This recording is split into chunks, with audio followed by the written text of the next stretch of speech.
రాములోరి కళ్యాణం కోసం భద్రాచలం ముస్తాబైంది. కళ్యాణం కోసం మిథిలా స్టేడియం పరిసర ప్రాంతాలు చలువ పందిళ్లు ఏర్పాటు చేశారు. ఎండల తీవ్రత అధికంగా ఉండడంతో భక్తుల కోసం ప్రత్యేక ఏర్పాట్లు చేశారు. దీంతో కొంత ఉపశమనం లభిస్తుందంటున్నారు. కళ్యాణోత్సవం కోసం ఆలయానికి విద్యుత్ దీపాలంకరణ చేశారు. దీంతో ఆలయం దేదీప్యమానంగా ప్రకాశిస్తోంది. ఈ రోజు ఎదుర్కోళ్ల కార్యక్రమం, రేపు సీతారాముల కళ్యాణం, 7న రాములోరి పట్టాభిషేకం జరుగుతుంది. రాములోరికి తలంబ్రాలు, పట్టు వస్త్రాలు సమర్పించేందుకు సీఎం రేవంత్ రెడ్డితో పాటు రాష్ట్ర మంత్రులు రానున్న నేపథ్యంలో విస్తృత బందోబస్తు ఏర్పాటు చేస్తున్నారు. భద్రాద్రి రామయ్య కళ్యాణ ఏర్పాట్లపై మా కరెస్పాండెంట్ తిరుపతిరావు మరింత సమాచారం అందిస్తారు. రాముని కళ్యాణం అనగానే గుర్తుకొచ్చేది భద్రాద్రి రాముని కళ్యాణం.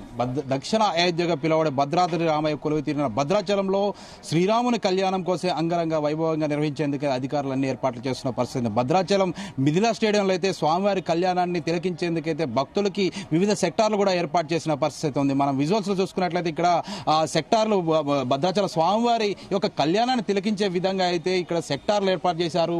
150 రూపాయల టికెట్ నుంచి కూడా 7,500 రూపాయల టికెట్ వరకు కూడా ఇక్కడ ఈ యొక్క సెక్టార్లను ఏర్పాటు చేయడం జరిగింది. ఇక్కడ భక్తులకి ఎటువంటి అసౌకర్యం కలగకుండా కూడా ఇక్కడ ఫ్యాన్లని, కూలర్లు కూడా ఏర్పాటు చేశారు. భక్తులకి అసౌకర్యం కలగకుండా అయితే ఇక్కడ ప్రధానంగా మనం చూసుకునే మంచినీరు కావచ్చు, మజ్జిగ ప్యాకెట్లు కావచ్చు, ఇటు పూర్తిస్థాయిలో కూడా ఏర్పాటు చేసినట్లు కూడా ఇక్కడ అధికారులు తెలుపుతున్న పరిస్థితి. ఏదేమైనా రేపు జరిగేటువంటి శ్రీరాముని కళ్యాణ మహోత్సవాన్ని తిలకించేందుకైతే వేలాది మంది భక్తులు ఇటు తెలంగాణ నుంచే కాదు, ఆంధ్ర తెలంగాణ నుంచి కూడా పెద్ద ఎత్తున అయితే భక్తులు ఈ యొక్క స్వామివారి కళ్యాణాన్ని తిలకించేందుకైతే బారాలు తీరనున్న నేపథ్యంలో అయితే అధికారులు పూర్తిగా ఏర్పాట్లు చేశారని చెప్పాలి. ఇప్పటికే గత సంవత్సరం ఏదైతే శ్రీరాముని కళ్యాణం అనగానే తలంబ్రాల ఆనవాయితీగా ఏదైతే వస్తుందో, ఏదైతే మన తానిషా కాలం నుంచి కూడా ఈ యొక్క తలంబ్రాలు ప్రభుత్వం నుంచి అందించే విధంగా అయితే తానిషా ప్రభు నుంచి కూడా ఈ యొక్క తలంబ్రాల కార్యక్రమం ప్రభుత్వం నుంచి లాంఛనంగా అందిస్తారు. ఈ నేపథ్యంలోనే గత 8 సంవత్సరాలుగా కూడా ఈ యొక్క సీఎం కేసీఆర్, గతంలో ఉన్నటువంటి మాజీ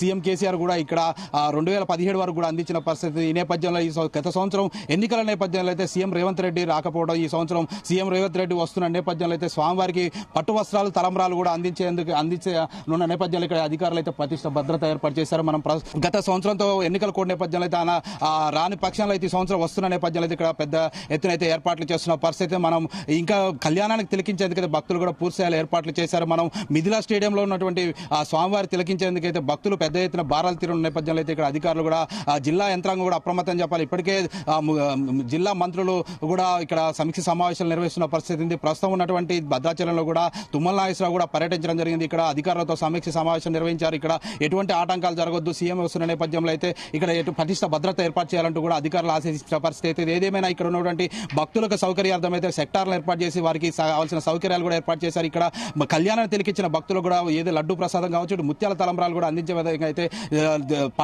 ఏదైతే భద్రాచలం పరిసర ప్రాంతాల్లో కూడా వివిధ కౌంటర్లు కూడా ఏర్పాటు చేసి ముత్యాల తలంబ్రాలు అందే విధంగా అయితే ఇక్కడ చర్యలు చేపడుతున్నారు. ప్రసాదాలు కూడా, లడ్డు తయారు కూడా విక్రయాలకి అయితే ప్రత్యేక కౌంటర్లు కూడా ఏర్పాటు చేసి ఏదేమైనా ఈ రోజు రేపు జరిగేటువంటి స్వామివారి కళ్యాణానికి అయితే పెద్ద ఎత్తున అయితే భక్తులు స్వామివారి తిలకించిన నేపథ్యంలో ఇక్కడ సెక్టార్లు ఏర్పాటు చేశారు, పెద్ద ఎత్తున అయితే ఏర్పాట్లు చేశారు. ఇక రేపు ఏదైతే గత ఉగాది రోజే ఏదైతే గవర్నర్కి కావచ్చు, ఇటు తెలంగాణ సీఎం కూడా ఆహ్వాన పత్రిక అందించిన నేపథ్యంలో అయితే సీఎం రేవంత్ రెడ్డి కూడా రేపు కళ్యాణాన్ని తిలకించేందుకు వస్తున్న నేపథ్యంలో ఇక్కడ అధికారులు ప్రతిష్ట భద్రత ఏర్పాటు చేశారు. 2,000 మంది పోలీసులతో కూడా ఇక్కడ భారీ బందోబస్తు కూడా ఏర్పాటు చేసిన పరిస్థితి. ఏదేమైనా ఈ రోజు జరిగేటువంటి ఎదుర్కోల కార్యక్రమంతో పాటు రేపు స్వామివారి కళ్యాణం ఉంటుంది. ఆ తర్వాత సోమవారం రోజున స్వామివారి పట్టాభిషేక కార్యక్రమం కూడా తిలకించేందుకైతే రాష్ట్ర గవర్నర్ కూడా వచ్చే నేపథ్యంలో అయితే ఇక్కడ ప్రత్యేక ఏర్పాట్లు చేస్తున్న పరిస్థితి. ఏదేమైనా స్వామివారి కళ్యాణం తిలకించేందుకైతే భక్తులకైతే వివిధ సెక్టార్లు ఏర్పాటు చేసిన పరిస్థితి ఉంది. వారికి ఎటువంటి అవాంఛనీయ సంఘటనలు జరగకుండా అయితే ఇక్కడ సౌకర్యాలు కూడా ఏర్పాటు చేసిన పరిస్థితి ఉంది. ఇది కూడా తాజా పరిస్థితి. కెమెరా పర్సన్ కంచు శ్రీనివాసరావు,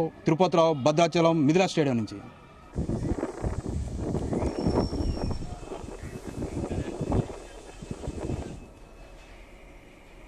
వైఎస్సార్ కడప జిల్లాలోని ఒంటిమిట్ట శ్రీ కోదండరామస్వామి వార్షిక బ్రహ్మోత్సవాలకు నేడు అంకురార్పణ జరగనుంది. బ్రహ్మోత్సవ వేడుక ఈ నెల 6 నుంచి 14 వరకు జరుగుతాయి. ఈ నేపథ్యంలో ఇవాళ సాయంత్రం 6 గంటల నుంచి రాత్రి 8 గంటల వరకు అంకురార్పణ శాస్త్రోక్తంగా నిర్వహించనున్నారు. ఈ సందర్భంగా సీతారామ లక్ష్మణ ఉత్సవమూర్తులను ప్రత్యేకంగా అలంకరించి ఆసీనులు చేస్తారు. అనంతరం టీటీడీ పంచరాత్ర ఆగమ సలహాదారు రాజేష్ కుమార్ ఆగమ శాస్త్రం ప్రకారం అభిషేకాలు, ప్రత్యేక పూజలు నిర్వహిస్తారు. ఆలయంలోని పుట్టమన్నుగు యాగశాలకు తీసుకెళ్లే కార్యక్రమంతో అంకురార్పణ ముగుస్తుంది.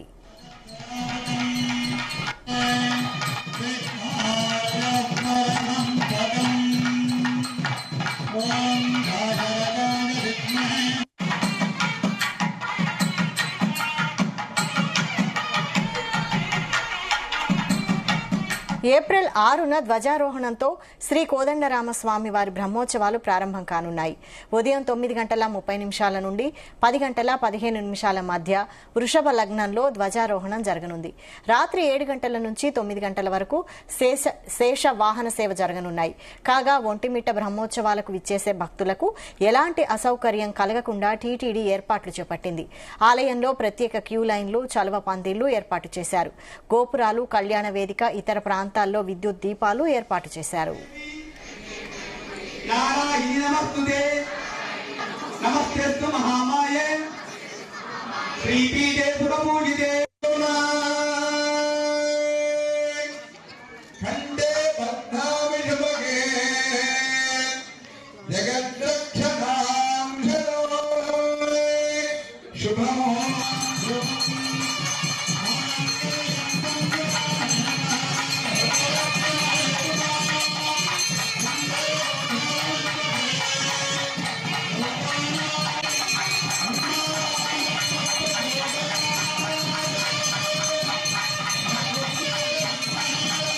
సీతారామ కళ్యాణ పాల్గొనడం ద్వారా వివాహము కాని వారి వివాహము, సంతానాన్ని సంతానము, రుణ విముక్తి కలగడమైతే